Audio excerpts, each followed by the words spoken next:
Zdravíme vás, milí gurmáni. Zdravíme všechny milovníky a příznivce bramborového salátu. Jak jste se měli? Stýskalo se vám po nás? Ne, nemusíte odpovídat. My tiše doufáme, že ano. Ano. No, když ne, tak nám to radši neříkejte. Tak. Co budeme dneska probírat? Dáme hnedka hlášení místního rozhlasu, nebo? Začni. Jako hlášení rozhlasu?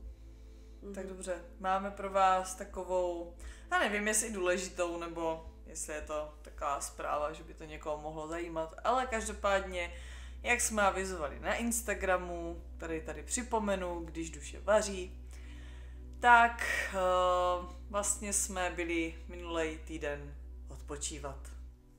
Ne, že by to měl nějaký efekt, stačily 3 dny v práci, ale měli jsme si trošičku odpočinout. Chtěla jsi tomu něco říct? Ne, vůbec ne. Bylo prostě potřeba provést nějaký restart, tak jsme ho byli spáchat. Ano, bylo to skvělé. Ale říkám, chtěl by to znova. Každopádně zase jsme tam čarovali, dělali blbiny. A Zoe měla takový jako dobrý nápad, že bychom se zkusili napíchnout nahoru. A zjistit jako co a jak. Co se dělo, protože já nevím teda jak vy, ale my jsme se tady o tom bavili, ty jsi to konkrétně jako první vlastně na to nazvala. No. Já osobně jsem měla v hlavě strašný hluk a mezi tím se prostě ozývalo takový, jak kdyby, když se díváte do orloje nebo do nějakého prostě strojku hodin, tak jak to tam prostě pěkně cvaká ta minutka nebo ta sekundovka, jak se to prostě popohybuje, tak takový cvakání já jsem prostě někde hodně vzadu v hlavě slyšela. Ty jsi to nazvala jako točení mince. Já jsem to vnímala jinak a abych tomu dala nějaký časový rámec a horizont, tak vlastně tady toto se odehrávalo, je to už pár týdnů zpětně a odehrávalo se to v době úplňku, zatmění měsíce a následně zatmění slunce. Takže se bavíme vlastně kolem těchto událostí. Bylo to velice zvláštní a jak jsi řekla, netušíme, kdo z vás jak to vnímal, cítil, nevnímal, ignoroval nebo si toho vůbec nevšímal v pořádku. My dvě a každá svým vlastním způsobem jsme to cítila a vnímala trošku jinak a pro mě, kromě toho tikání, které zmínila Lexa, to jsem slyšela taky a bylo to jak odtikávání vteřin před katastrofou, tak jak když odpočítávali, možná starší generace si to budou pamatovat, ale když jste se dívali na Silvestra a už se blížila fakt jakože půlnoc, a myslím, že to bylo třeba posledních 20 vteřin, 30 vteřin, jak se tam objevil ten orloj vevnitř, jak se to odpočítávalo, tak já jsem to prostě vnímala, no. Tak pro mě to působilo, jako když hodíte normálně do vzduchu minci, ta mince padne, jenomže jak na svíňu padne to na hranu a teď ta mince začne rotovat a točí se. A teď vy na ní koukáte s takovým napětím, co teda vlastně padne. Bude to pana, nebo orel, nebo teda jak. Takže pro mě, já jsem vnímala takovou velice zvláštní tenzi. Napětí, očekávání, bylo to takový naléhavý, nepříjemný, místy až tlak, co teda jako bude.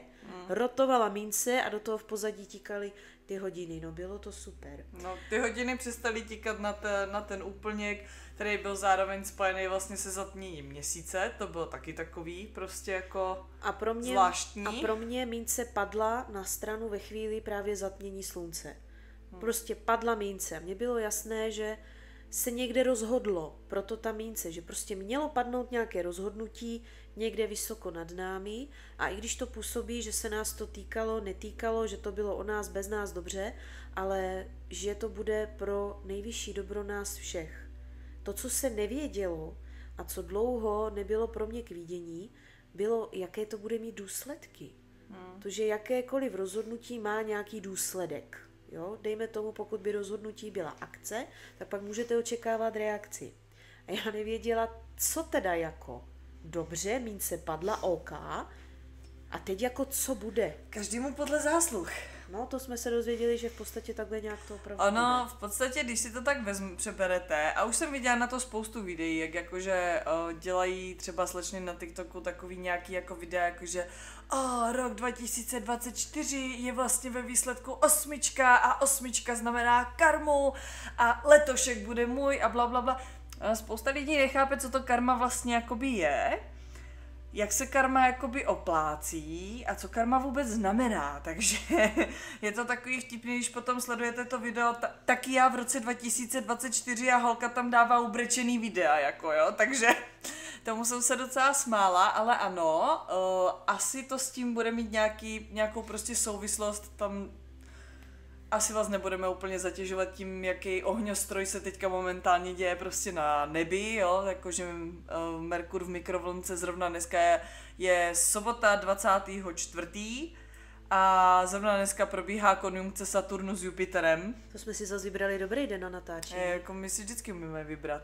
Což je mimochodem, jakoby dneska by měl být nejšťastnější den na manifestace, ale vzhledem k tomu, že vy to uslyšíte až v pátek, tak už je vám to vlastně k ničemu tahle informace, ale jenom tak jako, mohli bychom to možná dát na Instagram. Já jsem si na rovinu myslela, že i ty informace, které jsme obdrželi během toho našeho pokusu dostat se do fáze zenu, tak já myslela, že už taky s tím, jako s tím dál, ale než jsme začali natáčet, tak jsem dostala takovou lehce ťavku, že část těch informací, která je veřejná, že ji máme předat dál.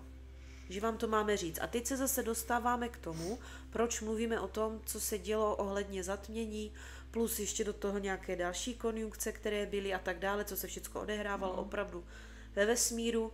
Takže tady k tomuto všemu jsme obdrželi odpovědi. Ano. Podařilo se nám spojit se s archandělem Metatronem. Kdo chce vědět, koho to zajímá, klidně si jej hoďte na Google. Podle toho, co se tam dočtete, je to v podstatě jediný archanděl, který si prožil pozemský život, takže byl člověkem, zažil, co to je být člověkem. A je to v podstatě archanděl, který má k Bohu nejblíže. Ono se mu říká hlas Boží. Takže co jemu řeknete, říkáte jakoby uvozovky samotnému Bohu. Pokud zase přijmete tu premisu, že něco takového vůbec existuje, samozřejmě. Ano. No ale dozvěděli jsme se. Pokud by vás to zajímalo, tak vám třeba můžeme někdy příště povědět jak, ale teď to není na pořadu dne.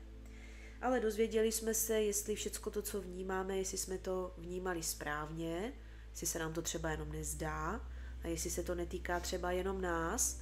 A ve výsledku se to, co jsme se dozvěděli, týká naprosto všech. To nejsilnější, co mi tady z této seance nejsilněji utkvělo v paměti, protože všechno ostatní pro info jsem zapomněla. Kdybychom to neměli nahrávaný, tak já už z toho nevím ani zbla. Já si to pamatuju, protože já byla při vědomí. Já jsem totiž byla zpovědník, jo, dalo by se tak nazvat. No ty se ptala. No prostě jsem prováděla interview já a zatímco Zoe byla zpovídaná, nebo respektive Metatron. Tak. A já si to relativně pamatuju, no. Já teda vůbec, takže to, co vám tady v podstatě téměř skoro částečně přečtu, je přepis toho, co nám bylo sděleno, my jsme si to totiž nahráli. Ano, to byla prozíravost dobrá. Tak, protože fakt na rovinu já už nevím nic, já si pamatuju jenom tu vizi. My jsme se tedy ptali, jestli nějaké rozhodnutí opravdu někde padlo a pokud ano, tak co se bude dít. Já si pamatuju vizi, představte si kostičky domina, a oni jsou na to na internetu jako mimochodem taky nádherný videa, jo? Jak tam skládají z toho domina ty přenádherný obrazce a pak jenom udělají ťuk a vy naprosto blaženě sledujete, jak prostě to...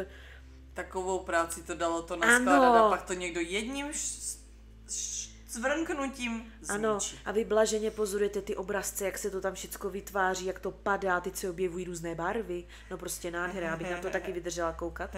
Tak toto nějak podobně jsem viděla a ty kostičky toho domina, které tam byly poskládané, ale představte si kostičky domina jako tak v nadživotní velikosti, tím myslím, jako že to bylo větší než já, ty kostky, a měly 3 barvy. Byla tam bílá, byla tam černá a byla tam červená. A dozvěděli jsme se následující, a teď si opravdu dovolím přečíst ten přepis, který jsme spáchali. Rozhodnutí padlo a stále padají další. Padne jedno a další na to ihned navazuje. Mnoho kostiček padá, některé jsou černé, některé bílé a některé červené. těch není mnoho. Černá znamená cestu bolesti, bílá znamená cestu štěstí, může být i za odměnu, červená znamená cestu krví. Ohlušující ticho, pokud jej někdo další vnímá a slyší, týká se těch, kteří nalézají pokoj. Ticho není zlé. V tichu uslyšíš sebe. Potřebují se slyšet ti, kteří cítí a slyší ticho. V tichu nalezneš klid, ticha není třeba se bát. Konec citátu. No s tím tichem, tam jsme to neřekli, ale to byla v podstatě moje otázka na to ticho, protože já jsem, po tom, co dotíkaly ty hodiny, tak já od té doby fakt neslyším nic. Tak jak jako já jsem prostě, několikrát už jsem tady zmiňovala, já mám prostě ADHD, takže já mám prostě furt plnou hlavu někoho, nebo něčeho. A já najednou nemám v hlavě nic. A mě to úplně jakože what? Jakože úplně mě to děsí, protože na to nejsem zvyklá. Je to pro mě něco, s čím nejsem úplně komfortní. A tak jsem z toho byla taková co se to sakra děje? Takže jsem se zeptala, bylo mi odpovězeno toto. Jestli jsem s tím v pohodě, nejsem. Nepotřebuji slyšet sama sebe, no evidentně potřebuji, ale jakože chápeme se. Ale na druhou stranu mě trošičku uklidňuje to, že je to jakoby pro moje dobro a abych vlastně jakoby ulevila sama sobě a pomohla si. To je jako jedna věc, co mě jako na tady tomhle trošku uklidňuje, ale pořád to není úplně komfortní, jako když najednou jste úplně sami ve své hlavě. Toto je ten rozdíl mezi náma dvěma. Pro mě se prostě přestala jenom mínce točit, ustal tikot a mě prostě jenom zajímalo, tak na kterou stranu to teda padlo. Pana nebo orel, co teda bude? A v podstatě na základě toho, co jsme se dozvěděli, můžeme dedukovat, že pro každého z nás to padlo na tu stranu, na kterou to padnout mělo. Na černou nebo na bílou. A pro ty, kteří mají sakra velký pech, tak bohužel na červenou. Ale i to je v pořádku a tak to má být. A i když někomu padla černá a někomu padla červená, pořád je to pro naše nejvyšší dobro. A v podstatě tak hlavně v podstatě si to vybrali všichni sami. Tak. Kterou cestou se budou ubírat teď momentálně. No to působí, že se někde rozhodlo, ale v podstatě je to pořád o nás. Asi v podstatě spíš jenom já bych to přirovnala k tomu, že teďka prostě je to, jak kdyby se najednou jako spustila hra tak a doteďka to nebylo dost, tak teďka si budeme hrát víc. Tak přidáme. Trošku víc roztočíme prostě. A může to samozřejmě to může znamenat spoustu změn, hlavně možná nečekaných, nepředvídatelných změn. Je možný, že některé věci, vztahy, záležitosti, dohody v našich životech tento rok holt prostě budou pravděpodobně končit. Jo, prostě to přináší konce, přináší to změny, přináší to novinky. No a teď, o tom jsou ty barvy. Bílá nebo černá? Bude to pozitivní, nebo to bude znamenat nějaké překážky, trápení a tak dále? To si můžeme říct zase za rok. Ale to je vlastně zase se vracíme k tomu, že rok karmy, že? Protože v podstatě jakoby rok karmy znamená i to, že v podstatě co jsi zasel, to si sklízíš. Dalo by se i takhle říct. Takže kdo zasel vítr, má smůlu, sklidí bouři. No já říkám, doufám, že my dvě jsme tam zaseli docela dobře. Já nevím, já to radši nehodnotím, já si počkám. Já si taky počkám, ale já doufám v to nejlepší. Já si počkám. I když moje záda právě mluví o něčem úplně jiným, ale dobře. Takže toliko k zásadnímu hlášení, které jsme vám měli říct, ani jsme s tím nepočítali, že vám to budeme říkat. Takže dostali jsme ťavku, že máme předali jsme. Konec improvizovaného hlášení a teď k programu. Konec hlášení místního rozhlasu a dále se budeme věnovat milým aktualitám. Čili tomu, čemu jsme se věnovat vlastně původně chtěli. Ano. Tak, a čemu jsme se vlastně chtěli věnovat původně? Já nevím. Ne. Jasně, že to víme. Jsme se chtěli obloukem vrátit k tématu duše, ale trošku z jiného pohledu, z jiných zážitků. V podstatě to měla být teď tak trošku duchařina. Když se blíží čarodějnice, tak to sedí. No to je pravda. No. My to vlastně budeme vydávat, kolik bude v pátek? 26? No. Počítám dobře. 25, 26, že? No, blíží se čarodějnice. Blížíme se k čarodějnicím, no. Takže proč můj kocour bude mít narozeniny. Gratuluju. Já mám svátek zítra. Ježíš, to je krása. Tak vidíš, takže jsme v podstatě chtěli rozebírat tak trošku duchařínku. Ano, no. Ono, když se nad tím zamyslíš, tak ono, jako to tady celý je taková duchařina, ale jako... Dneska to bude trochu víc. No ne, tak zatímco dřív teoreticky jsme se mohli bavit filozoficky, tak v tuto chvíli se budeme bavit prakticky, protože... No, o našich zážitcích. A o našich příbězích, které se nám opravdu staly, co jsme opravdu zažili, takže... Dobrý den. To bude ten rozdíl. To bude jít paráda dneska. Tak, ale napřed opět trocha teorie úvodem. Ano, teorie mu nesmí chybět. Praxi můžeme řešit potom. Ne, k té teoretické okénko otvíráme. Ano, soustřeďme se všichni. Kdo doteď neměl poznámky, už to nedožene. No. Takže, aby jsme se vůbec mohli bavit o tom, co se s tou duší teda děje, když zemřeme. Zase se vracíme ke smrti, k duším. To už jsme si řekli spoustu věcí, že se potkáte s rodinou, se všema, uvítají vás tam, mají tam z vás radost, všecko toto. Pochválej, pochovaj, cokoliv. Tak, utěší, potěší. Jenomže tady se budeme bavit o situaci, kdy jako ta duše jako ne. Se prostě zabejčí a řekne já nechci. Aha. Z nějakého důvodu. Nechci, nemůžu, kašlu vám na to, hele, takhle jsem si to teda nepředstavovala.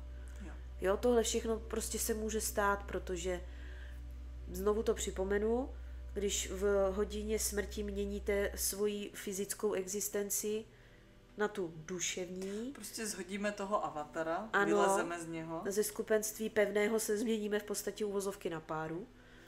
Tak to taky pro spoustu lidí může být docela dost velký šok. A že to už nejsou lidi. Dobře, pro spoustu těch duší. To může být poměrně šok. Ten člověk je ten avatar. Jsem slyšela dneska právě tady to skvělé přirovnání a jako docela se s tím stotožňuju, protože když si to tak jako představíte, tak vlastně jako to, jací my jsme, jako tady, ta schránka prostě tělesná, to, jak vypadáme, to, jaký máme nějaký vlastnosti, to, jak vlastně nějakým způsobem fungujeme, co prostě máme třeba za nějaký neduhy, nebo naopak s čím, jak třeba pomáháme lidem, nebo co je na nás jako ta naše velká přednost a tak tohle to všechno celý je v podstatě avatar. Je to jenom charakter nebo prostě nějaká postavička, kterou vy si vyberete tam nahoře. To je přesně to, jak jsme se bavili posledně o té donutárně. Tak prostě tobě je nabídnuto třeba, nevím, 6 lidí a ty podle toho, co se chceš naučit, tak vlastně do téhle z té postavičky si řekneš, ne, to se mi nelíbí, protože ta nedosáhne tady toho cíle, který já bych si chtěla jako zkusit. Tak ty si vybereš ten avatar, který se ti líbí nejvíc. Pak do něho vlastně naskočíš a žiješ s ním ten život. Akorát blbý je, že si zapomněla všechny ty předchozí životy, no. Ale to je v pořádku. Tak protože máš hledat jiný že jo? Máš hledat jakoby jiný cesty, možnosti, jak vyřešit třeba jednu a tu samou danou situaci, akorát prostě předtím se ti to nepovedlo dobře to. A kdyby my jsme si to pamatovali, ty předchozí životy, tak bychom se nikdy nemohli posouvat. Ve svým podstatě. Takže to, že zapomeneme na veškeré své minulé životy v každém dalším novém životě, je v podstatě dar. No. Není to trest, ale je to dar. Přesně. Tak. Jako někdy dojdeme k tomu duševnímu probuzení, kdy si na některé věci vzpomeneme, nebo prostě jako víme, jako že třeba aha, tohle už jsem někde zažil, tohle mi něco říká. Jako déjà vu. Déjà většinou neví, ale asi tak, jak já na Maltě, jako tam přijdu k tomu kostelu a ty vole, tady už jsem byla. Takže něco jako déjà vu. Ne, Deja nevěděl. Deja vůbec nevěděl. Deja nechápal v ten moment. Dobře. Dobře. A to se mě jenom tak prostě líbila tady ta teorie s tím avatarem, tak jsem se o to chtěla podělit, protože se to tady k tomu pěkně hodí. A tak to není takový špatný. Opakováníčko. No tady k tomu zapomínání se mně zase velice líbí ta legenda. Když se podíváš pod nos na střed rtu, tak vidíš tady ty 2 rýhy, jak ti to spojují, tak.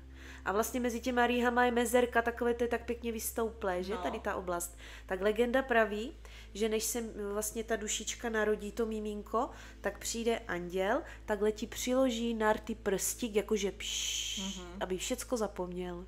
A proto tady máme ten otisk. Že to je otisk andělského prstu, abychom zapomněli. Takhle, víš? A co lidi, co mají roště? Tam se asi něco podělalo.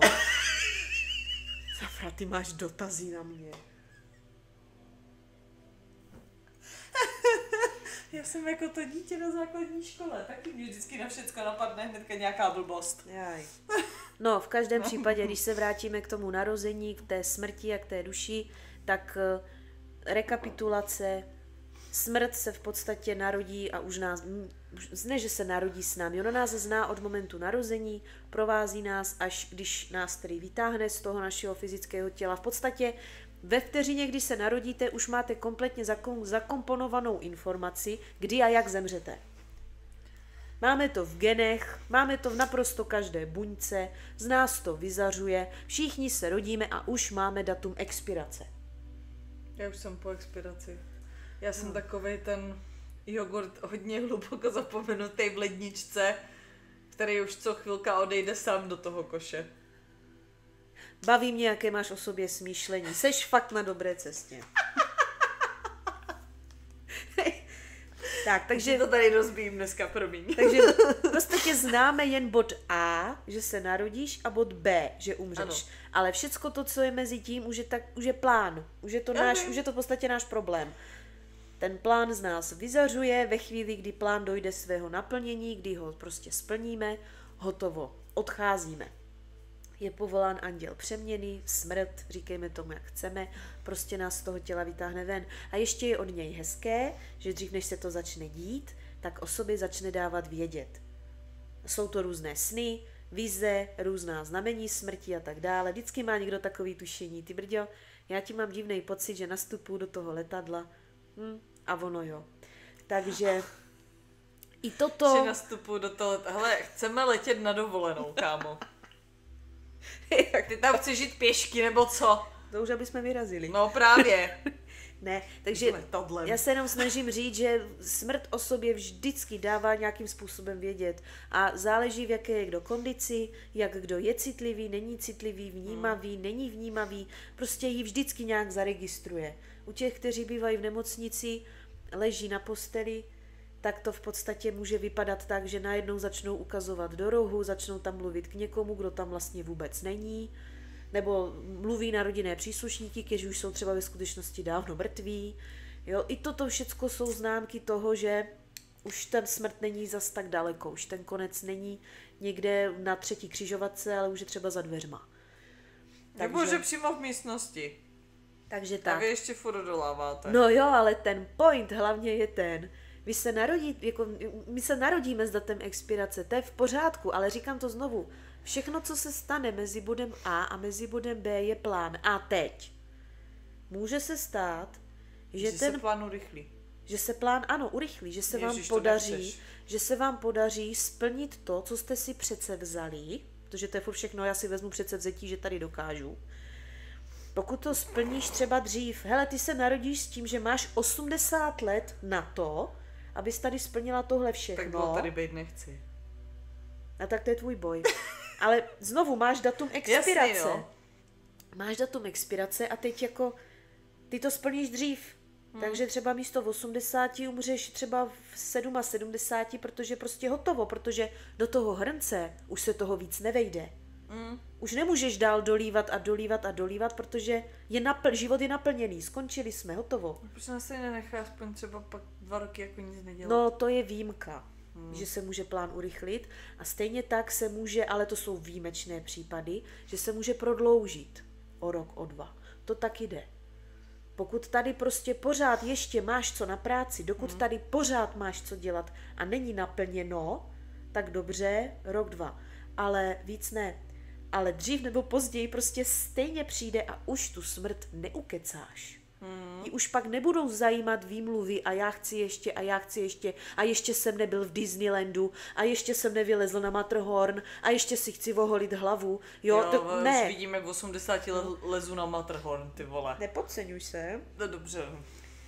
Takže... Jako s tím, jak mě bolejí ty záda teď momentálně, tak mám pocit, že neodlezu ani z tohohle gauče, jako dolů do auta. A tož tak 80 na Matterhorn. Takže co je podstata? Podstata je to, s jakými zkušenostmi vlastně jdeme do dalšího života. To je to, co potřebujeme. Zkušenosti, učit se, rozvíjet se a tak dále. A stejně je ti to k prdu, když to všechno zapomeneš. Ale vůbec ne. Ne. Když si to tady všecko nazbíráš, umřeš. Proběhne uvítací výbor. Party. Proběhne party. A jakmile prostě pařba skončí, tak jde o to čelit té realitě. Takže ti pustí 2 filmy. Souběžně. Jo, to je teda za mě trochu podpásovka, já mívám problém sledovat jeden a ještě když jsou tam titulky. Ale ne, prostě 2 filmy. V jednom tom filmu ti pustí, hele, tohle jsi naplánovala a v tom druhým ti pustí... Tohle jsi zvládla. Tohle jsi zvládla. Aha. Takže pojď to porovnat. A nejlepší na tom je, nikdo ti k tomu nemusí vůbec nic říkat. Ty si to všechno hezky řekneš sama. Tohle by šlo, tohle by teda nešlo. Tohle se, hele, já se chci vrátit a chci si to zkusit ještě jednou. Ne, nechci. Takže toto prostě vidíš, jo, pojď čelit té realitě, pojď se na to podívat. A ještě k tomu si můžeš z archivu vytáhnout své starší životy. Protože ty třeba jako ti dojde, že tam budeš vidět nějakou situaci, která se furt dokola opakuje. A ještě jsi furt nevyřešila. A ty jsi furt nevyřešila, takže si řekneš, hele, tohle už se mi ale někdy určitě stalo. Teď ti otevřou archiv, ty si vytáhneš ten archiv, dáš si tam 3., 4., 5., 6. film, vidíš tam furt tu stejnou situaci dokola, ty tak to jsem zase pojebala. To mi zase nevyšlo, tak dobře, tak znovu, tak já chci přijít na to, co v té situaci dělám furt blbě. Jako proč ne? Ale můžeš se prostě podívat i zpětně, protože ten archiv je velice zajímavý. A můžeš ten vývoj prostě sledovat. Můžeš se na to dívat. A zase tam nejseš sama. Zase vedle tebe ten anděl strážný, zase je tam ten duchovní průvodce, kteří, když se jich zeptáš a požádáš, že oni ti k tomu řeknou. Já úplně vidím mýho duchovního průvodce a mýho anděla strážného, jak tam oba dva sedějí vedle sebe, ten popcorn v jedné ruce, to šáňo v druhé ruce a chlastají u toho a žerou, protože se u toho budou královsky bavit. Again. Proč myslíš, že popcorn, co když ten druhý má načos? To je jedno, prostě tam budou toho žrát a budou se u toho chlámat, protože prostě to jako... To je přesně to video na tom TikToku, co tam je vždycky. Můj anděl, když sleduje moje životní rozhodnutí. Come on, man! Tak já si taky někdy myslím, že můj anděl strážný už určitě podal výpověď, když mě sleduje. Je už by taky řekla, na to už ti kašlu. No. Ne. Takže... Mě ten můj teďka v poslední době vždycky pokládá takový jako kulervoucí otázky. Že po mně chce prostě zpracovávat věci, které já se prostě rozhodnu, že dělat nebudu, nebo dělat nechci, podstupovat nechci, nebo se prostě rozhodnu, že už je konec, že už to dělat nepotřebuju. A mi vždycky dává jako v odstupu třeba 2-3 dnů od toho mýho rozhodnutí. Mi přijde, jak kdyby mě testoval, jestli jsem se rozhodla jako opravdu. Že prostě jako už na to kašlu, nebo teď, že to dělat nebudu. Aha, a teď poznámka pod čarou. Přesně tohle se děje, i když umřete. Ta vaše duše se necítí být připravena na cokoliv, tak oni vás tady teda nechají bloudit, tak tady buď. Aha. A každou chvíli ten anděl za vama přijde a přesně takhle vás bude prudit. Tak co, už jsi to rozmyslela? Už tomu jdeš čelit? Ještě furt ne? Dobře, tak nic a já zase přijdu. Protože, víš co, tak že on bude, takže tak, jak je otravnej teďka za života, tak ano, bude stejně otravnej po smrti. Nebo že já ho chci vyměnit. Ty jsi ale byl. Já ho chci. Víš, jak mě rozčiluje v poslední době? Jo. Jak furt analyzuje? To nechci analyzovat ani já sama tady ty věci. Víš co, já myslím, že budeš jednou jako sakra ráda, že ho máš a už víckrát bys měla být ráda, že ho máš. Proč? narážíš na konkrétní události roku 22? Nebo, Ne, nebo vůbec co? ne, vůbec ne. Přijde ti to? Ne. Ne, ale tady vidíte naprosto zcela názorný příklad in natura, jo? Dokud duše jakéhokoliv člověka, ať už zaživa nebo po smrti, není připravená cokoliv řešit, nechce, tak ji nikdo nutit nebude a ani nemůže. Nechceš? Nechceš. No tak ne. Tak za chvilku se tě zeptáme znovu, jestli už jsi to rozmyslela, dušičko. On se mě neptá, jestli jsem si to rozmyslela, on se mě ptá, jestli ten názor, který mám, a ještě mě v tom názoru podporuje, ale to je na tom ta sranda. On mi řekne, že to je dobře, že jsem se tak rozhodla, ale on zjišťuje, jestli jsem to řekla, protože jsem byla naštvaná, anebo proto, že opravdu to tak cítím. No a v čem toto zhledáváš, že je špatný postup? Protože mě to otravuje, jednou jsem se kurva rozhodla, tak už prostě ze mě neptej 10krát, já ten názor nezměním. Ach jo. Dobře. Takže. No, tak koukáme na film, u toho se všichni výborně baví a vy tam sedíte a trháte si ty svoje neviditelné vlasy zas. Tak. Co jste to zase vyvedli? Navíc ještě jako vrchol empatie se můžete inspirovat, protože kromě toho, že vidíte to všecko, co jste dělali správně, tak můžete vidět i ty krpy, které jste dělali. A neexistuje lepšího způsobu, jak se z tohoto ponaučit, než vyzkoušet si tu druhou stranu. Takže jinými slovy, když se ti třeba podaří někomu ublížit fyzicky nebo psychicky, dobře, dejme konkrétní příklad, kdyby se ti podařilo třeba spáchat autonehodu a způsobit, že někdo je kvůli tobě zmrzačenej, tak nejlepší způsob, jak to učinit, bys řekla, bude jaký? Já se vrátím a budu taky mrzák. Přesně. Aby jsi vyzkoušela, co jsi vlastně udělala a jaký to vlastně pro toho druhého člověka bylo. To doufám nikde neudělám. Tak. Doufám. Jo, to je příklad. Samozřejmě jako příklad možná trochu přitažený za vlasy, nicméně děje se to. Tak ono se nenadarmo říká, jako že duše vraha potom se vlastně vrací zpátky na zem jako duše oběti. Tak. Že vlastně si vyzkouší tu druhou stránku. Nebo někdo byl celý život třeba nechutně bohatý, dařilo se mu. Vrátí se jako chudák. Tak se vrátí jako naprostý žebrák. No. Ale podotýkám zase ne z trestu, ale dobrovolně. Proč? Protože ano, ta duše chce tu zkušenost. No. Chce vědět, jaký to je. No, takže tímto všecko si buď projdete, nebo neprojdete. A ničím si můžete teda projít jenom tam jakože for fun. Tak. Ve škole. A nehledě na to, že se vám opravdu může stát. Já si tak někdy říkám, jak to mají těžký ti, kteří jsou materialisti a jsou tak přesvědčení o tom, že duše neexistuje, že po smrti nic není a že jediné, co je důležité, je hmota. V pořádku, já to vůbec nikomu neberu. Ale toto je ten bod, kdy mi jich je docela líto, protože si vemte, že když opravdu z toho těla odejdou, tak musí být jako hodně v šoku. A teď velice záleží na tom, jakou mají povahu, protože ta vaše povaha není závislá na fyzickém těle. Vy ji máte pořád. Takže i tam se můžete zabejčit, naštvat, rozčilovat se, odmítat, vzdorovat, prostě jedno velké ne.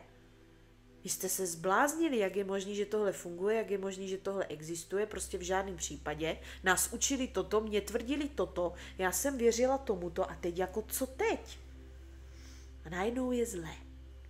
A to je ta část, kdy se vzepřete vy a pak je tu ta část, kdy jdete, dejme tomu, do negativních emocí typu vztek a no, prostě zklamání a tak dále.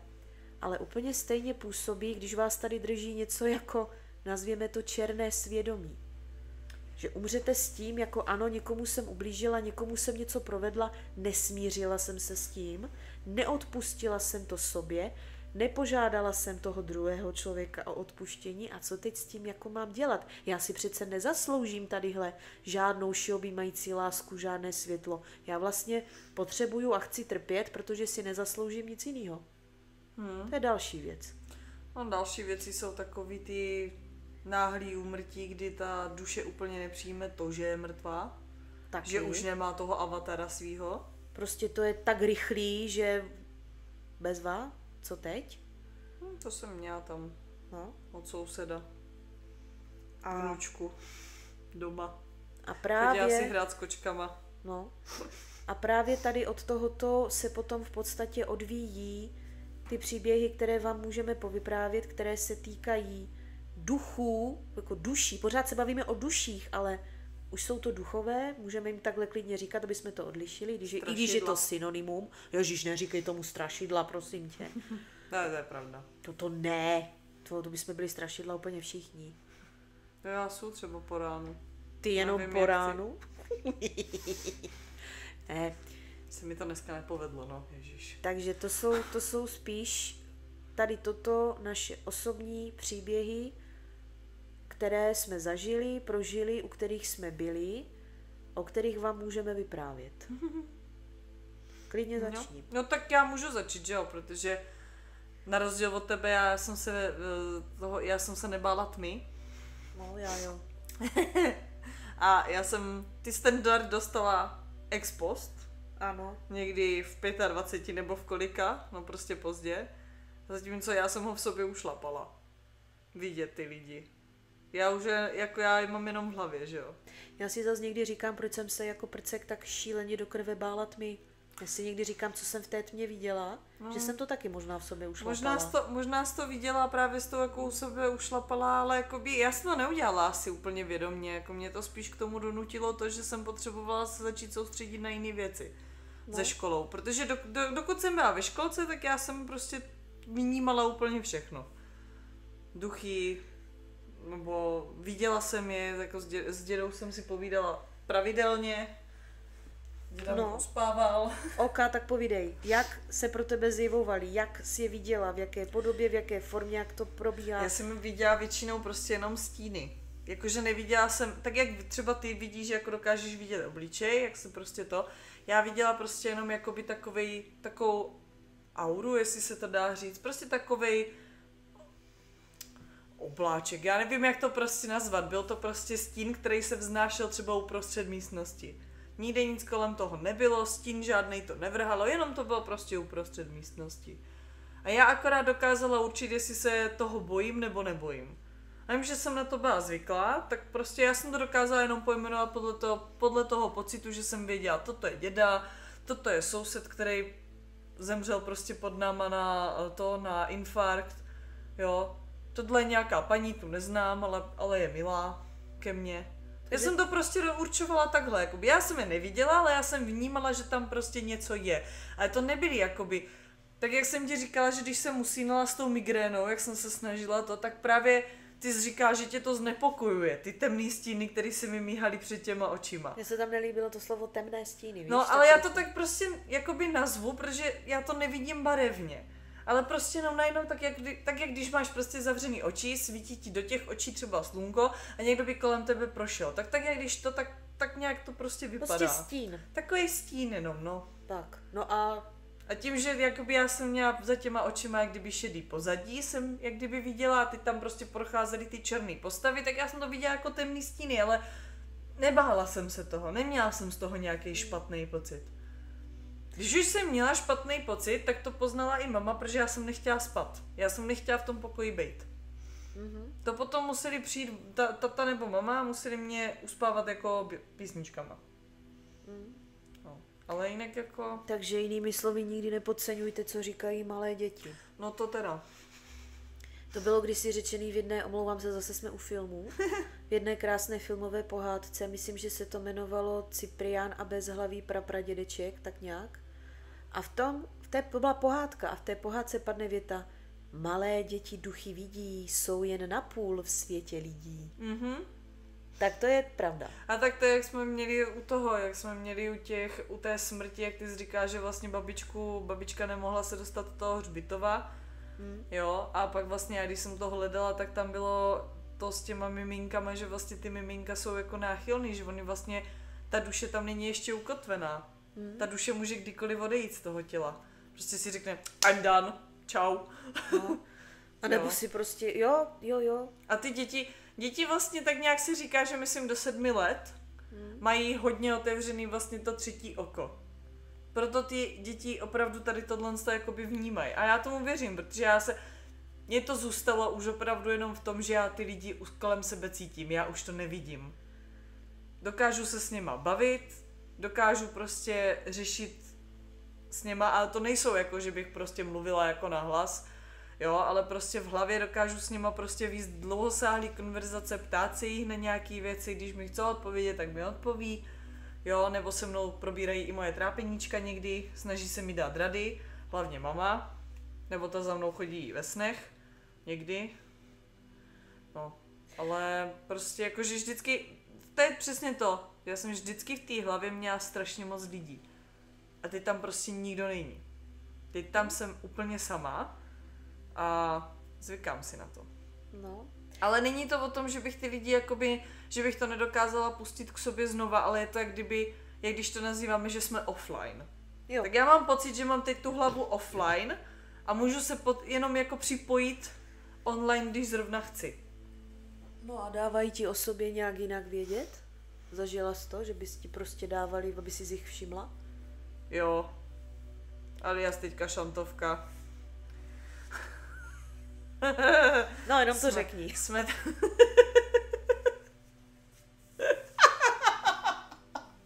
Ale to Zoe uviděla. Maminka se přišla ozvat. Mě bolela už dlouho, ještě než jsem šla vůbec za Zoe, byli s naší kamarádkou byli v kině, já jsem, protože mě bolí záda, abych nevydržela tam sedět, abych umírala, tak jsem prostě nešla s nima. A říkám si, že byli jsme domluveni, že já pak za něho přijdu prostě do toho obchoďáku. A že se tam prostě potkáme, projdem se, blablabla, taková naše zdravotní procházka vždycky večer. No a tam tak stojíme, tak to, že mě někdo dloubal dozad, to víme, kdo byl, to jako, já jsem to cítila, jenom jsem se nepřipojovala a právě jsem jenom chtěla vědět, jestli si to myslím dobře. No ale mě už bolela od odpoledne jako noha. Tak jak když jsem měla embolku, když to začínalo, když jsem měla jenom prostě ten, jak se tomu říká, ne embolku, ale to, co tomu předchází, trombózu si měla, no. tak mě bolelo prostě lítko. Ale po chvilkách. A bylo úplně jedno, jestli ležím, stojím, chodím, hodím nohu do vzduchu nebo cokoliv, tak prostě mě tak jako pobolívala to noha. Já jsem si říkala jako, zase prostě ten můj vnitřní hypochondr od embolky prostě zase dělal na plný obrátky a já jsem říkala, nebudeš to říkat Zoe, ta tě ještě dotáhne k doktorovi, nebudeš to říkat Zoe, ještě se nic neděje. No. A pak jsme šli už tady tak po té naší stezce a najednou Zoe říká, ty já víš, že je tady i mama? A že je taková jako trošku nasraná. Co se mamince nelíbí zase. Prej ty víš. Ano. Co zase se jí nelíbí, že mám bordel v kuchyni? Jo. To byla ta odpověď. Jakmile jsem přišla potom domů, uklidila jsem si kuchyň, tak hadejte co, přestalo mě bolet lítko. Myslím si, že máma mě kopala celou dobu do nohy. No. Říkáš, kurva, uklidni si tady. No, kdyby jenom, ale i celkově ten její mimický kaleidoskop byl velice zajímavý pozorovat. No, jako viděla moji maminku, to, co vždycky říkám, že dnešní děti nepochopí, tak myslím si, že viděla úplně přesně maminky vražedný pohled, při kterým já jsem sklapla patky a tak třeba v 10, ještě i v 15, v 20 bych zaplula do pokoje a uklízela ho tak, že by to tam nepoznal nikdo. Jak by to bylo uklízený, takže jo. No co? Já neříkám nic, já si ty pohledy pamatuju taky, ale myslím teda od nás, jo, to od vašich ne. No. A máš tam nějaký příběh s duchama? Jako myslíš ten Václavák, co jsem měla doma, který jsi tam odváděla dvakrát? Přiměřeně příjemný, přiměřeně děsivý, přiměřeně jakýkoliv? Nebo i nepřiměřeně? Ty jediný, co tam jakoby vím, že tak tam byla ta sousedovic vnučka. To je jako... Tam se dělí takové jako trošku zvláštní věci, ale spíš jakoby v dobrým, jo? Že prostě najednou začali z ničeho nic kočky mít jako zoomies v prostřed dne, kdy chrápali a najednou se probudili a začali tam lítat. Jo, pak najednou si tam jako, oni si to asi možná házeli sami, já nevím, jo, ale prostě padaly věci různě, tak jako Že třeba já jsem jim něco schovala nahoru a najednou mi s tím kocour přiletěl do ložnice.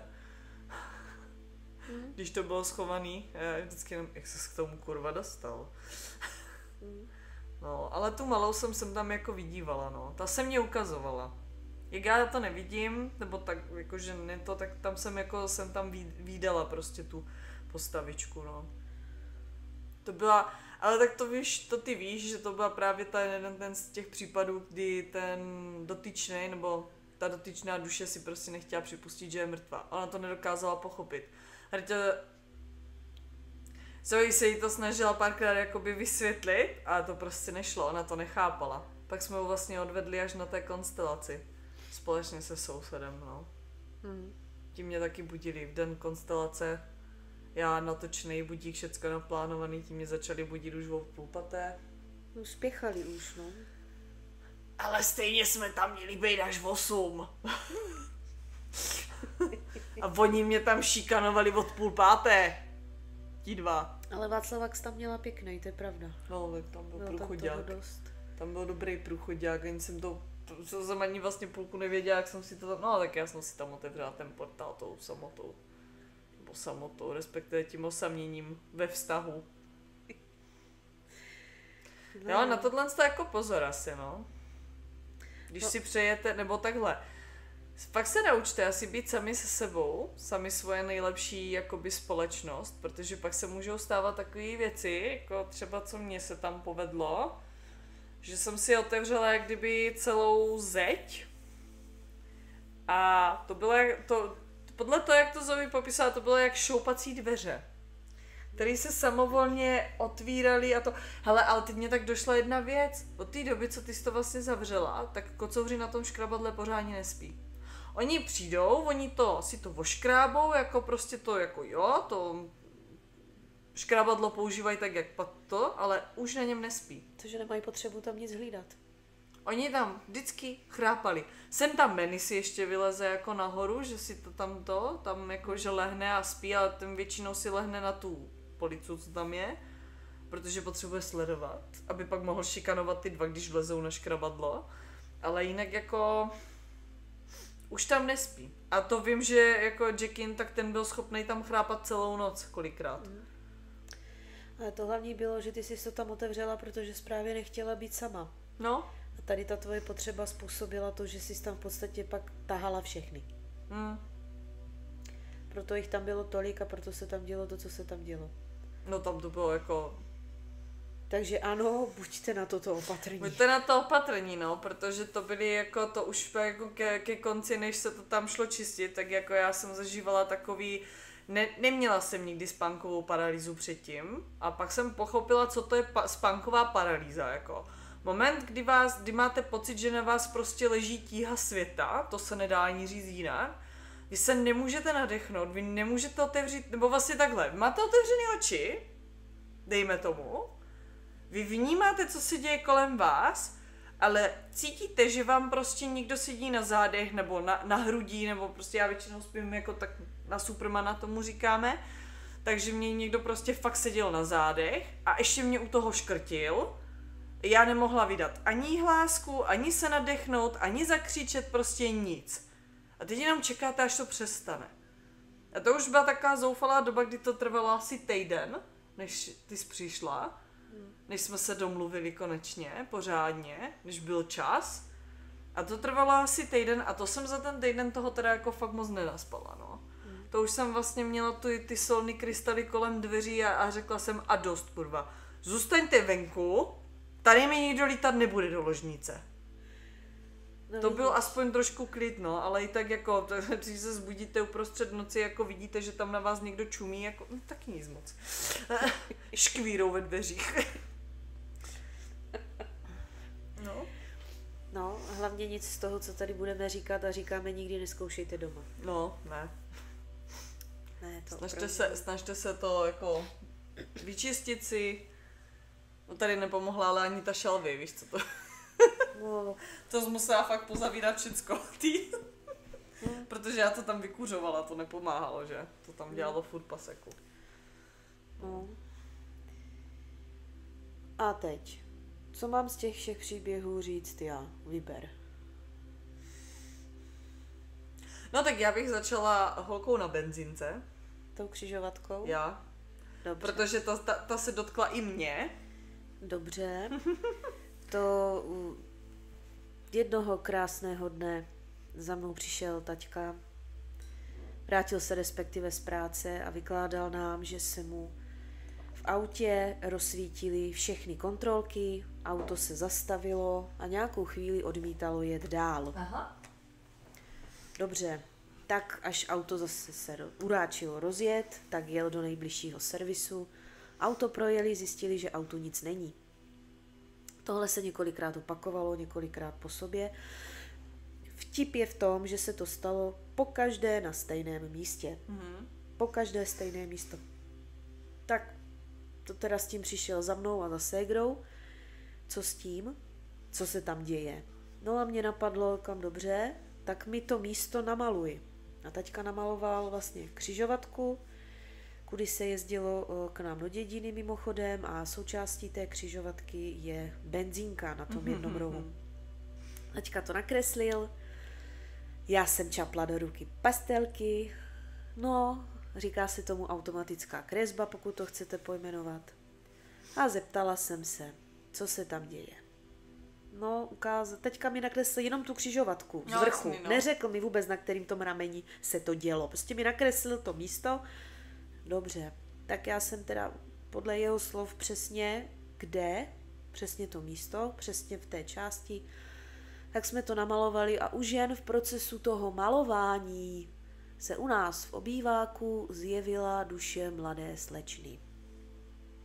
Viděla jsem ji já, viděla ji moje sestra a tak jsme se jí rovnou začali ptát a ona nám v podstatě vyprávěla svůj příběh. Mladá kočka, říkám 15-16 let, víc jí určitě být nemohlo.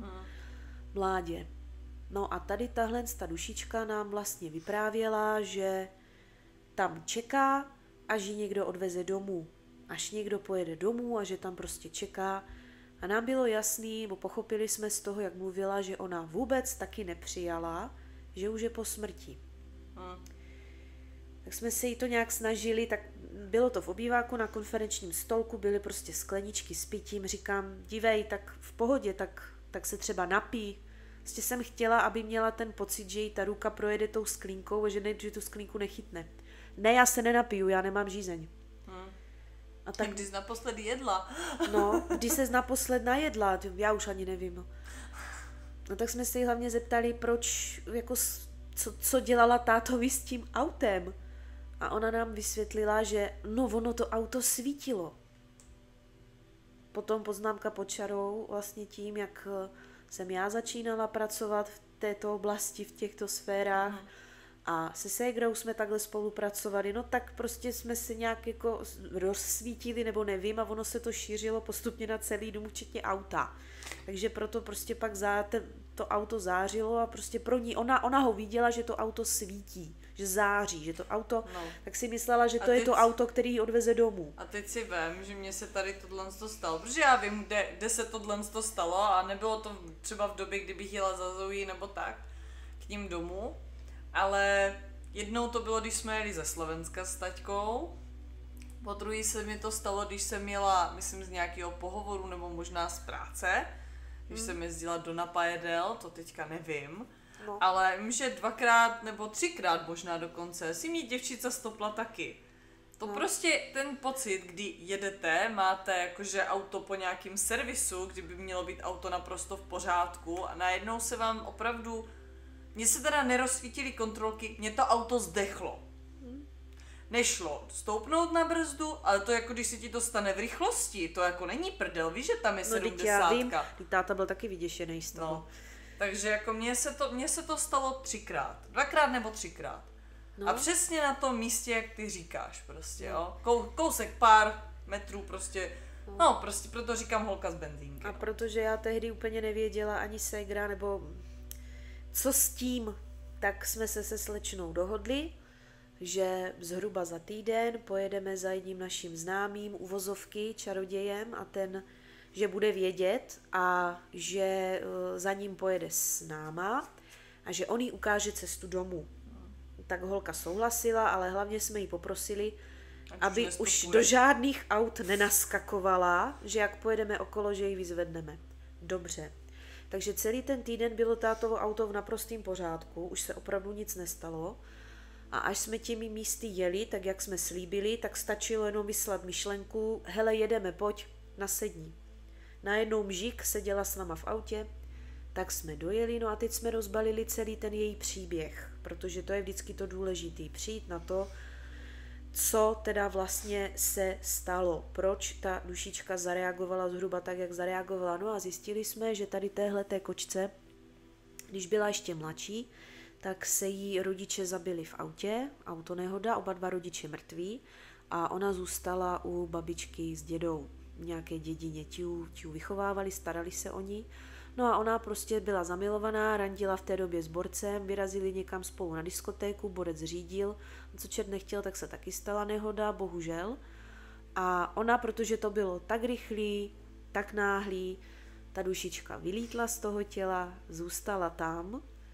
Co se pak dalo zdá s tím klukem, teď už si nepamatuju, pro příběh to není podstatné. Podstatné je, že pak okolo toho místa jel nějaký borec v kamionu, ten tam někde kousek dál prostě přibrzdil, šel se vyčurat, tak holka viděla, kamion, on mě určitě doveze domů, tak vlezla do kamionu, kamion dojel na tady tuto benzínku, co je na té křižovatce, o které se bavíme, jenomže kamionák tam vystoupil, natankoval, jel na úplně opačnou stranu, no ta holka tam už zůstala, protože zjistila, že ale on nejede tam, kam já potřebuju.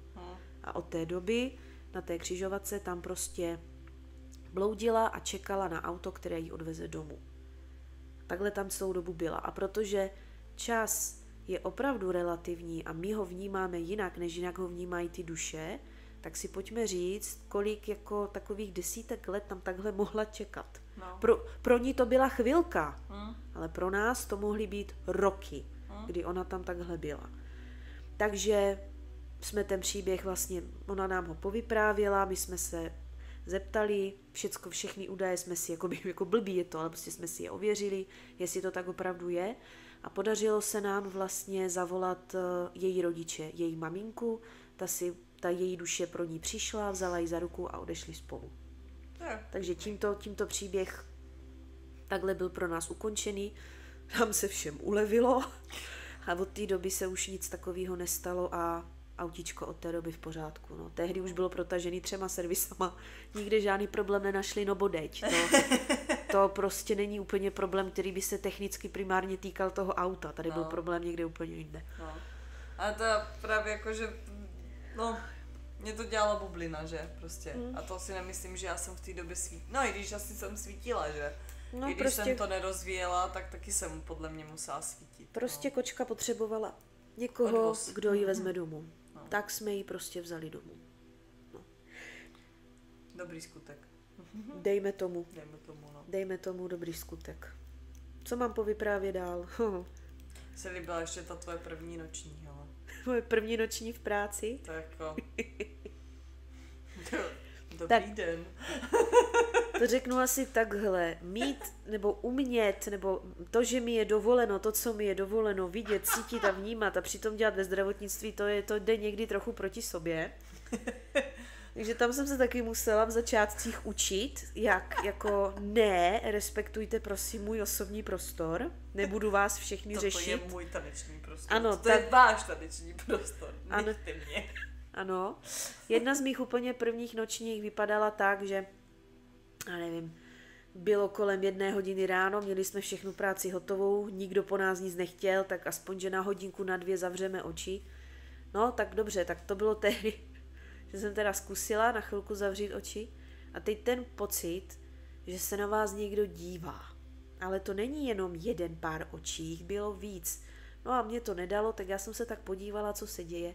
A nade mnou hlouček lidí v kruhu a koukali na mě jak na cizokrajné zvířátko. A já jenom si pamatuju, jak jako jsem za to oko zavřela a vyslala jsem myšlenku, ano, já vás všechny vidím, já vás všechny vnímám, ale prosím vás teď ne, já teď se vám opravdu nemůžu věnovat, nechte mě prosím v klidu. No a oni mě nechali. A to byla moje první noční. A mám říct to s tím vojákem? Jo. Můžu? To je taky dobrý. Můžu? Ne, to je důkaz toho, že nejenom malé děti a kočky jsou schopní opravdu vidět víc, než vidíme my běžným okem. Tak znovu scéna, nevím, jestli se toho u nás dělo tolik v obýváku, jo? Zase scéna v obýváku. Bez tak obývák máte klidně na nějakým indiánským pohřebišti. Ne, to ne, tam byly chmelnice. Chmelnice. To ne, ale co bylo před chmelnicema, to nevím. No právě. Ale jednoduchá situace je krásná, je krásné. Odpoledne sedíme zase v obýváku, já se hrám, mamka, koukáme se na telku. A naše Fena, která do té doby v klidu klímbala na koberci, naprosto netečná k okolnímu dění, najednou z ničeho nic vstala, naježená a začala brutálně štěkat do levého rohu toho obýváku. Toho, co je blíž kuchyni. Ale ta se mohla zejančit. A fakt normálně štěkala. Mamka se lekla, teď vrhla pohled na mě a na ségru, co my jako k tomu řekneme, co se jako to děje. No tak samozřejmě, že nám tam někdo stál. Stál nám tam voják. Mladý kluk v uniformě a jako smál se, mával na nás, jako že nás nechtěl vyděsit, omlouval se, že nic, ale pochválil nám, jakýho máme perfektního psa. Ne. Teď tím, že na nás začal mluvit a my jsme mluvili na něho, tak naše Fena se tak jako tiše uklidnila, ale moc se jí borec nelíbil, jo, furt tam tak seděla, povrčívala, nebyla úplně v komfortu. Tak ježiš, je cizí člověk, ty vole, v baráku, jako. Nebyla přišel, úplně, nečekal, nezván, ano, nebyla úplně v komfortu tady s touto situací. Nicméně teda dobře a borec, všimla jsem si, že měl na uniformě, víš, takový ty odznaky, co měli borci, kteří lítali v RAF, Aha. tak toto přesně měl. Letec. Toto měl, ano. A jsem si říkal, ty brďo, to tady už máme mezinárodní návštěvy. To bylo zajímavé. Ale v každém případě znovu stejná situace, znovu jsme se dohodli. Tak v lítali i to, Češi. No, já vím. A znovu stejná situace, ale prostě dohodli jsme se zase, zhruba za 14 dní pojedeme zase za tím naším čarodějem, dobře, zase budeme něco pracovat, zase budeme něco řešit, pojď s náma a najdeme pro tebe cestu ven. Dobře, tak jsme se dozvěděli.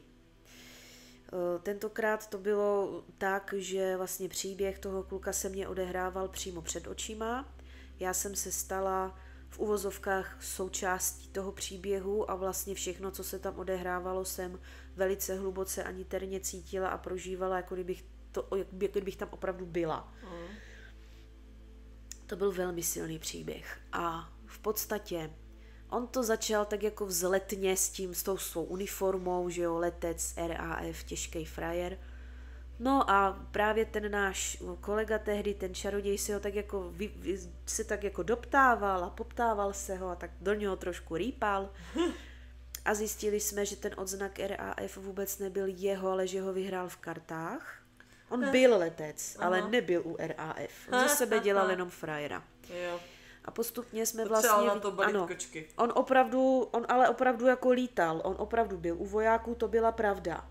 Jenomže když ho povolali, když prostě se měl účastnit bitvy, a tady se, jako asi všichni tušíte, o které válce se tady bavíme, jo, jenom pro info, tak on když měl lítat a měl letět do boje s tou svojí perutí, tak on schválně tím letadlem řízl o zem natolik, aby ho poškodil a vlastně zdrhnul. On dezertoval, aby nemusel válčit, protože byl toho názoru, že on válku nevymyslel, kvůli němu se neválčí a on rozhodně nehodlá jen tak z plezíru umírat, tak prostě radši zdrhnul. A dopadlo to tak, že se opravdu toulal se po venkově, vždycky přišel na nějaký statek, tam, že jo, neměli žádný mladý chlapi, takže tam zůstali staří a nemocní, byla tam spousta práce, no tak se tam tak hezky vetřel, se vším jim pomáhal, teď tam byly, nedej bože, nějaké mladé dcery, holky, děvuchy, s něma si zašpásoval a když jako se zjistilo, že ty špásy mají následky, tak borec se prostě vypařil. A takhle chodil statek od statku, barák od baráku a byl prostě vysmátej, zatímco všichni ti jeho kamarádi, kolegové a všichni ti z těch jako umírali a opravdu nasazovali životy, tak on si prostě takhle zpříjemňoval válku, když to řeknu takhle blbě, jo. No a teď nemohl odsud se dostat. Já to řeknu ještě jinak. On mohl. Všechny tady ty duše u sebe toho anděla strážného opravdu mají, ale to, že se dopracoval až k nám a že s tím přišel až za náma, mělo taky nějaký svůj důvod. Myslel si, že mu asi nabídneme jinou cestu, nebo já nevím. Víte, oni všichni tak hrozně rádi hledají okliky. Oni ví, že cesta přímá vede tudy, ale to bude bolet, to bude nepříjemný, já budu muset něčemu čelit, já si budu muset něco přiznat. Nešlo by to jinudy?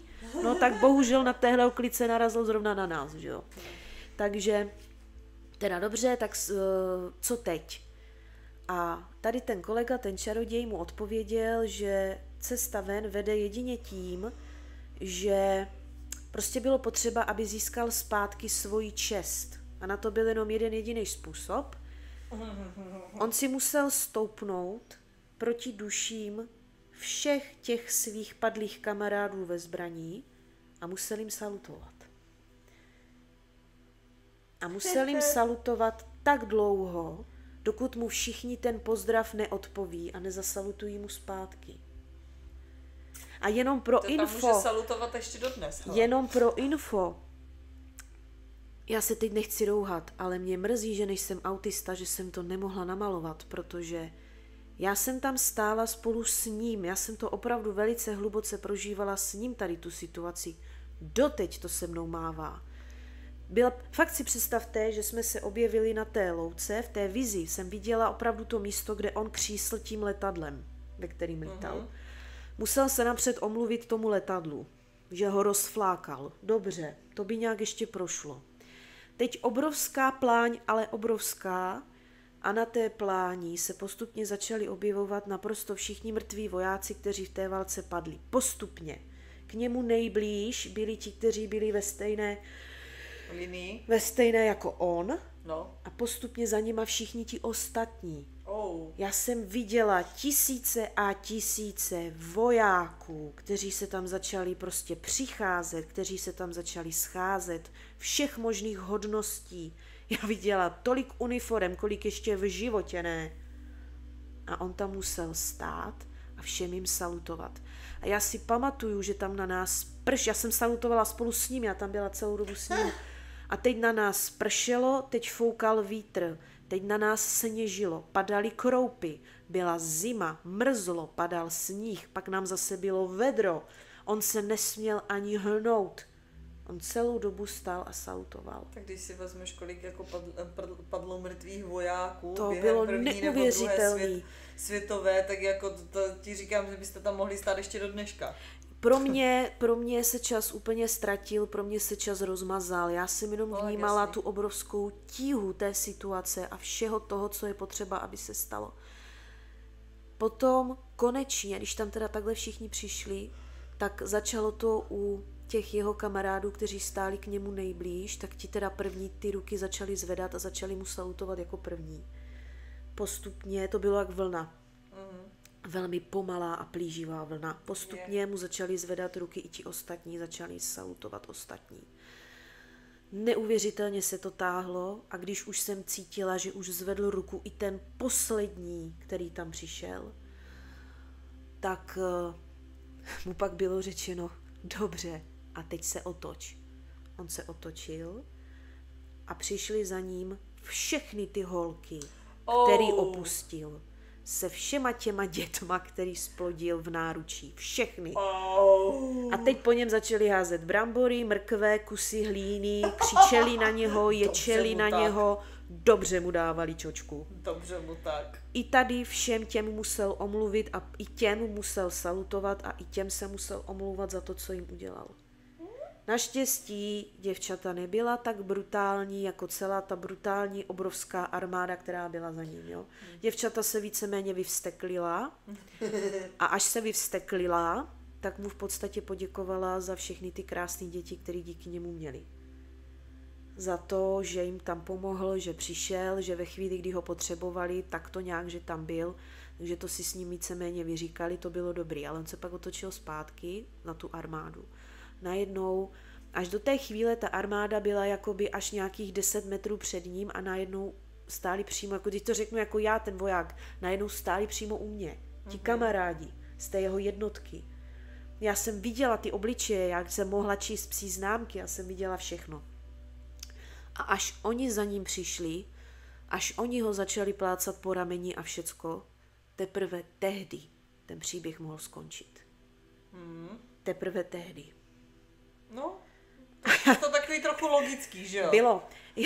Já si jenom pamatuju, jak už mi mrtvěla ruka, jak to bolelo, jak to bylo silný, cítit všechno to odpuštění, jakou obrovskou cenu měla ta čest, která se mu takhle vracela. Já řvala, protože to bylo silný. A potom, teprve potom, ta duše toho vojáka mohla opravdu odejít, takže já se mu nedivím, že hledal jako zkratky, že se vlastně tomuto všemu chtěl vyhnout. No, asi taky ne, ale... A teď asi zhruba o 2-3 roky později jsem se k tomu příběhu vrátila a ptala jsem se duše svého dědečka.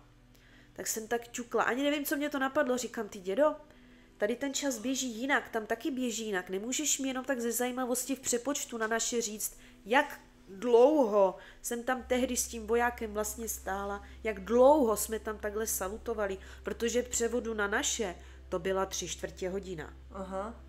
Ale v převodu na jejich No, tak... to byly roky. No to věřím. To byly normálně natvrdo roky. A mě fakt mrzí, já se fakt nechci rouhat, ale mě mrzí, že jsem to nemohla namalovat, ty obličeje. Bylo něco tak živýho, jak kdyby stáli přímo přede mnou. Takže...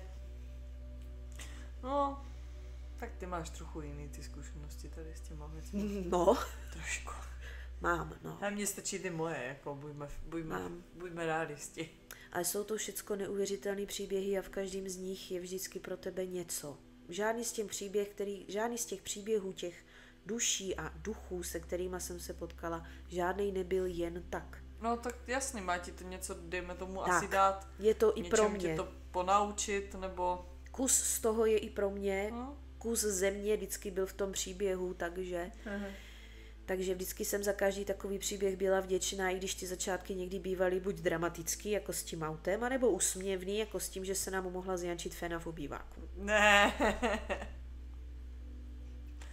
Tak já, když už něco tady ty nějaký vize, ale to většinou bývá, že z mýho života, tak já to mývám hlavně ve spánku, no.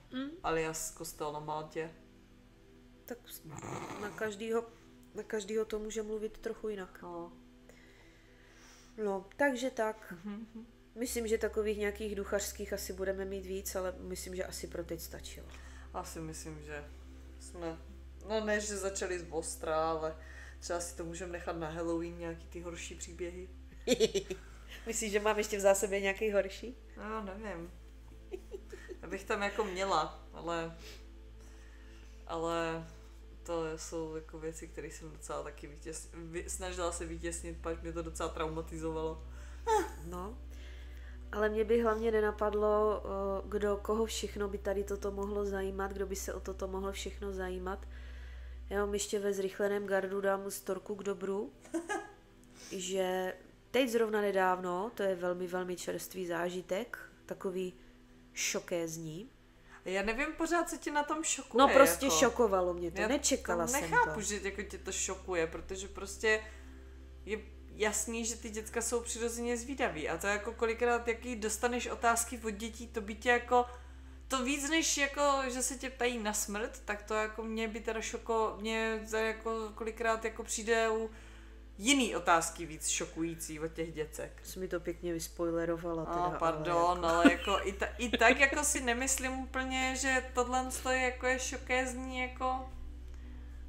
No, ale tak řekni to. No, pro mě bylo. No tak. Ano, pro mě to bylo šokézní. Úplně šok jsem z toho byla. šok. No, přesně.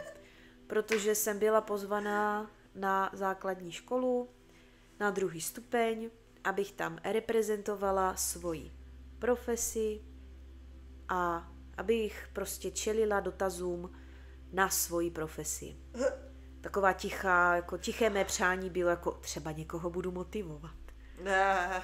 Tak, snesme se z oblak zpátky na zem. Ale možná, kdyby jsi jim tam vykládala o tom, kolik už si viděla rozrypaných lidí jako na operačním sále, tak by je to motivovalo. To by třeba mě motivovalo. Jo. Ne. A já jsem popravdě čekala otázky jako na plát, nebo na pracovní dobu, Ale to nebo na vztahy anebo na vztahy s lékaři. To jsem taky čekala otázky. Ale pořád to byla 7. třída, tady tohle ty děcka ještě nezajímá úplně. Místo toho se mě jedno dítko zeptalo, jestli už jsem dostala v nemocnici nějakou nabídku k sňatku. Jo, samozřejmě. Každý týden někoho odmítám. Ne, ale dítka se mě ptala, jak se v nemocnici umírá. Jak vypadá smrt a co se pak teda s tím tělem děje po smrti. A na to konto z nich opravdu začaly padat duchařské příběhy, co se dělo u nich doma, když umírala babička, nebo když umřel dědeček, nebo co se dělo. A teď to řekli, a nevím, jestli ode mě čekali potvrzení, jestli to tak doopravdy je. No, podle mě jo. Asi. Já myslím, že to po tobě chtěli, právě proto to začali. A říkám, nevím, co tě tady na tomhle tom překvapuje, protože já nevím, jako byla jsi někdy na táboře? Ne, tak to jsi hodně připravená, protože víš, co se děje na táboře jako většinou po večerce, nevím. Nebo jako po večeři spíš, ne po večerce, ale po večeři. Co? Začneme vyvolávat duchy. Prosím vás, tohle obzvlášť nikdo neskoušejte doma. Ano, ale toto jako se děje zcela běžně v tom, nebo jako stezka odvahy. To je taky výborná Prosím tě, věc. to přede mnou vůbec neříkej. Já mám celoživotně mindrák z toho, že jsem nikdy nebyla na žádné stezce odvahy. Nechceš jít ani na stezku odvahy, hele. To mi říkají všichni, kteří to prožili. Ne. Já žádnou neprožila. Ne. Doteď Ne. mě to mrzí. Ne. Já nebyla na žádným táboře, já nezažila žádnou stezku odvahy, ani jsem nikdy nevyvolávala duchy, takže, vlastně ani nepotřebuju, Ne, ale toto ne, vůbec toto přede mnou ne, protože ne, já mám z toho mindra. Já byla na vojenském táboře. To mě nepřekvapuje. No, já byla na vojenském táboře, kde prostě tady, jakože tady vojenská policie z našeho města dělala tady tohle a já tam měla kamarádku, její tatínek tam byl docela vysoký, nějaký jako pohlavár, takže my jsme jezdili 2 roky nebo 3 roky jsme tam byli. Bylo to pro děti vojáků, no tak já jsem se tam tak nějak jako prostě infiltrovala. No. A můžu ti říct, že jako stezka odvahy, když jsem jezdila na ten tábor s Červeným křížem, byla dostatečně traumatizující. Stezka odvahy v podání vojáků, kdy je máš tam jakože chlapí namaskovaný, politý krví, jako, a máš je tam křísit, to byl whole new level, jako, whole new level. Stejně z toho mám mindrák. Ne, nechceš prostě, jako jo. Ale já bych si to přála někdy zažít nějakou stezku odvahy. No, Mě by taky zajímalo, jestli bych to dala nebo ne. Já si do dneška pamatuju Kiaru, tyjo, když přišla k jednomu tomu chlapovi, takhle do něj kopla nohou, ten už je mrtvej, jdeme. Mrtvola se začala chlámat, jo, jenom aby to bylo jako jasný. No jo, jenomže pořád tady máš upravené prostředí, máš to po večeři, máš tábor, smráká se, něco. Tohle bylo za bílého dne na základní škole ve třídě. Ale pořád mě to jako nepřekvapuje. To nevadí, mě to prostě šoklo. Pořád mě to nepřekvapuje, protože jí takové jako otázky, co jsem dostávala od mojí neteře, když jí bylo kolem 10-13 let, tady v tom rozmezí, tak jako ona jako dostala něco z naší rodiny, protože taky tak byli u mě a to tam ještě nebylo pořádně vyčištěný a ona mi říká, teta, kdo to tam stojí v tom rohu? No nevím. No věděla jsem, kdo tam stojí, že já nebudu jí to vykládat, že to je soused, který se oběsil pár let zpátky. Že si přišel pokecat. Jaj. No. Kdo to tam stojí v tom rohu? Nikdo. Tam nic není, jestli něco zná. No. Tak jako... Mě jenom zajímá, jaký posmrtný život budu mít já. Nemůžu říct, že bych se těšila, ale jsem na to zvědavá. Já ti říkám, já chci být v příštím životě holub. Už mám seznam lidí. No doufám, že já tam nejsem. Ne. Ty budeš lítat se mnou. Já nechci být holub. No počkej, tohle jsme si nedomluvili. Proč nechceš být holub? Ale tak víš, že holub být nemůžem. Já nechci být holub. No. Co ptačí chřipka? A podobně. Ne, holub ne. Kde pak holub? Já vůbec ani asi nechci být ani žádný zvíře. Ale však nemůžeš být zvíře. No samozřejmě, že ne. No. Energie člověka na věky člověkem. No, v každém případě. No ne, to tak opravdu je. Já to vím. Nebo No ne navždy člověkem, ale prostě nemůže z nás být jednorožec. jako byla by to Já bych hezká chtěla být představa. jednorožec. Že to je nepraktický. Já bych chtěla být jednorožec, už teď jsem unicorn. No Dobře. ne? Dobře, tak jo, unicorne. No, Chceme se ještě o něco podělit? já už jsem to asi vyčerpala dneska. Dobře. No, možná, Tak když jsme začali hlášením, zakončí to dalším hlášením. jakým? Jakože kde nás najdete? Aha. A tak Instagram už jsem říká, tak já ho připomenu, můžete nás sledovat na Instagramu, kde jsme jako když _ duše _ vaří. Potom, jestli se s náma chcete podělit do nějakou duchařskou historku, zajímavou, tak bychom mohli začít sbírat materiál na Halloween. Výborně, přesně. To by bylo skvělý. A pak bychom mohli říkat ty vaše tady historky a to ještě něco pozbíráme od známých a tak. Takže to bychom si mohli dát jako předsevzetí. Na Halloween a vydáme duchařský díl. No ty bláho. Jakože zkušenosti tady těch horších Dobře. kalibrů. Dobře. Milé aktuality zase Dobře. neaktualitujou.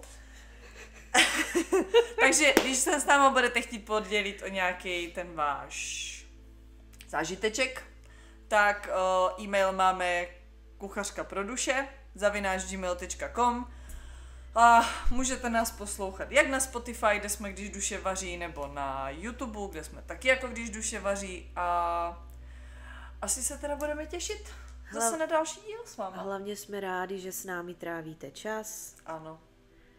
Jestli vás stále ještě bavíme, tak nás to těší. Děkujeme za jakoukoliv vaši reakci od vás. Máme z toho radost, potěší nás to.